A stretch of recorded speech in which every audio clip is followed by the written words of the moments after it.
menjadi berbagi dalam Yesus sebelum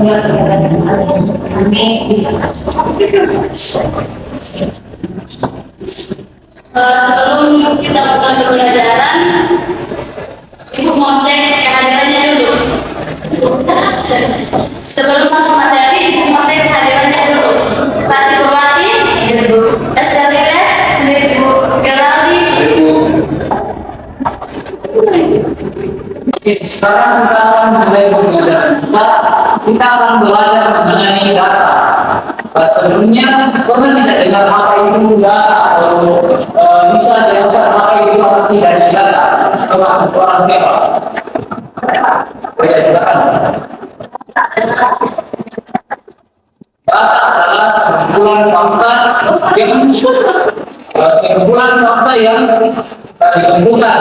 Nah, sebelum jauh mempelajari data ini, ada beberapa tujuan pembelajaran yang akan kita capai secara profesional. Yang pertama yaitu menjelaskan dari data yang dijadikan dalam tabel dan diagram. Yang kedua yaitu mengumpulkan data dan menjadikannya dalam diagram rekaman. Nah, untuk mengawali pembelajaran kita mau mengenal dulu beberapa jenis data. Ada dua jenis data yang terdapat dalam data ini. Yang pertama yaitu data primer. Data primer adalah data yang dikumpulkan sendiri atau secara langsung dari objek yang diteliti. Nah, dari data primer ini adalah data yang kita kumpulkan sendiri tanpa bantuan orang lain. Berbeda dengan data sekunder, data yang diperoleh akan dikumpulkan dari wawancara atau penelitian orang lain. Nah, sebelum kita lanjut, apa tadi data primer? Siapa yang bisa ulangi apa itu data primer? Oke, silakan.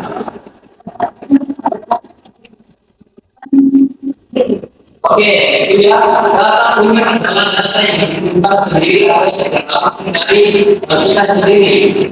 Kalau data sekunder apa?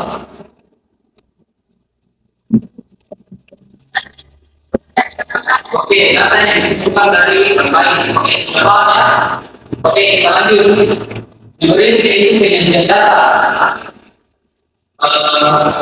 Penyajian data ini ada beberapa cara untuk membacanya. Hal yang pertama selanjutnya adalah harus ada datanya dulu. Misalnya di sini ada kelas 1 misalnya ada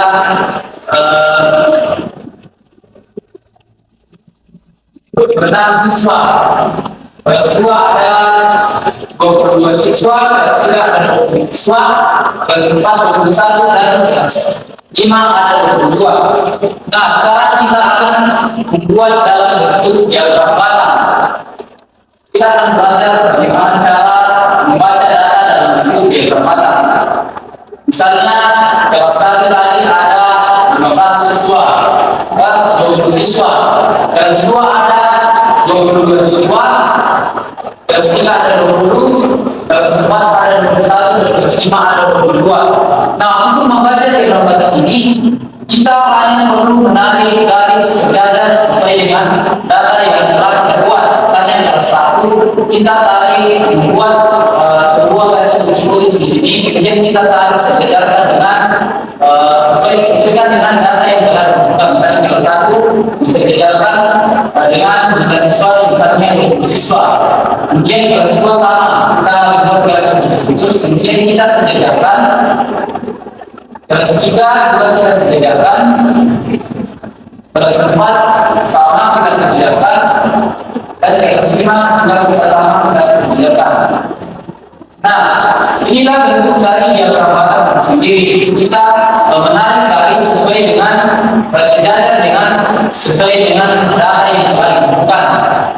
Kemudian kita bisa menarik garis seperti ini untuk lebih presisi. Nah, kemudian sebelum dilanjut, Bapak tadi untuk penggunaan diagram ini apakah sudah dipahami atau ada yang belum dipahami? Oke, sudah dipahami ya membaca diagram ini. Kemudian kita akan membuat data ini dalam bentuk diagram garis. Untuk membaca data dalam bentuk tabel ini, Bapak kira sudah paham semuanya? Kita hanya perlu memperhatikan kelasnya dan banyak siswanya, kemudian kita sesuaikan. Kemudian bagaimana kalau kita membuat diagram garis? Oke, semuanya perhatikan ke sini. Misalnya di sini ada kelas 1 jumlahnya 20. Cara membuat diagram garisnya itu sangat mudah. Kita sejajarkan angka 20 dengan kelas 1 tadi. Kemudian kita membuat sebuah titik di sebelah sini. Kita sejajarkan. Kemudian selanjutnya kelas 2 misalnya 22 siswa sama kita sejajarkan. Kelas 3 sama kita buat titik kelas 4 dan kelas 5. Nah, kemudian kita hanya menarik garis sesuai dengan titik yang telah kita buat.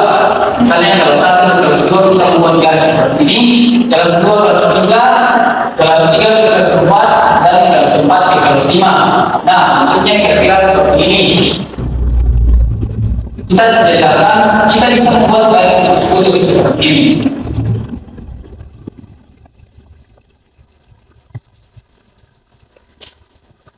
Nah, untuk garis yang di bawah ini kita bisa simpulkan dengan X dan di sini Y.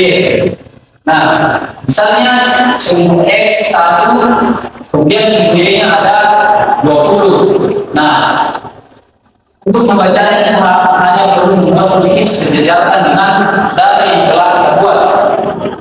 Nah, untuk membaca diagram garis ini apakah sudah dipahami atau masih ada yang kurang dipahami? Sudah dipahami semua? Sudah. Oke, nah sekarang kalau sudah dipahami, kita mengerjakan soal. Bapak akan memberikan sebuah data, kemudian buat atau hitung dalam bentuk diagram batang. Misalnya di sini ada 15 siswa kelas 1, yang di sini ada 16 siswa kelas 2, kelas 3 ada 20, dan kelas 4 ada 21, dan kelas 5 ada 22. Oke, silakan dibuat dalam bentuk diagram batang. Oke, silakan. Oke, apakah ada yang sudah selesai? Sudah. Oke, satu orang nanti ke depan. Ayo, siapa yang berani? Untuk membuat diagram batang sesuai yang sudah dijelaskan. Oke, silakan.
Oke, kita cek.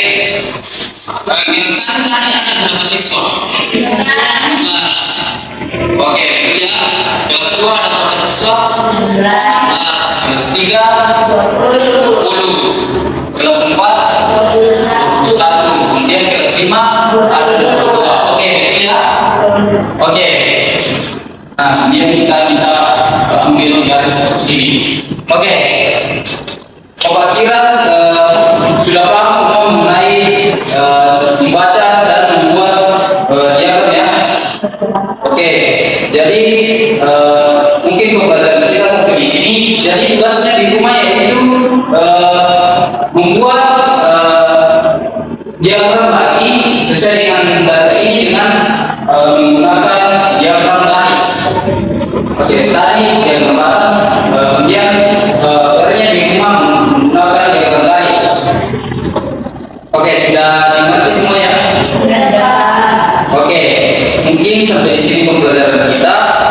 Jadi kesimpulan pembelajaran kita pada saat ini adalah bagaimana kita menyajikan data dan mengenal jenis-jenis data, kemudian diagram ada beberapa diagram yaitu diagram garis dan diagram batang. Kemudian pertemuan selanjutnya kita akan belajar lagi untuk membaca diagram-diagram yang lain. Oke. Sebelum kita akhiri pembelajaran kita, siapa yang mau berdoa untuk kita pulang?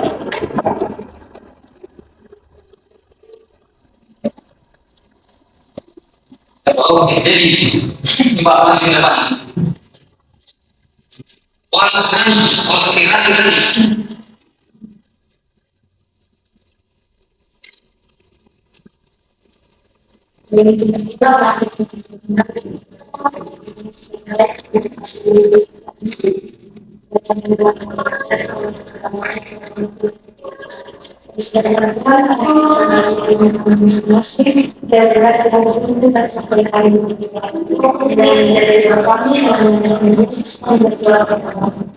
Amin. Oke, sampai di sini pembelajaran kita.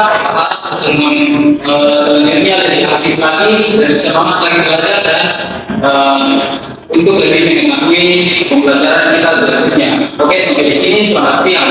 Terima kasih, Pak.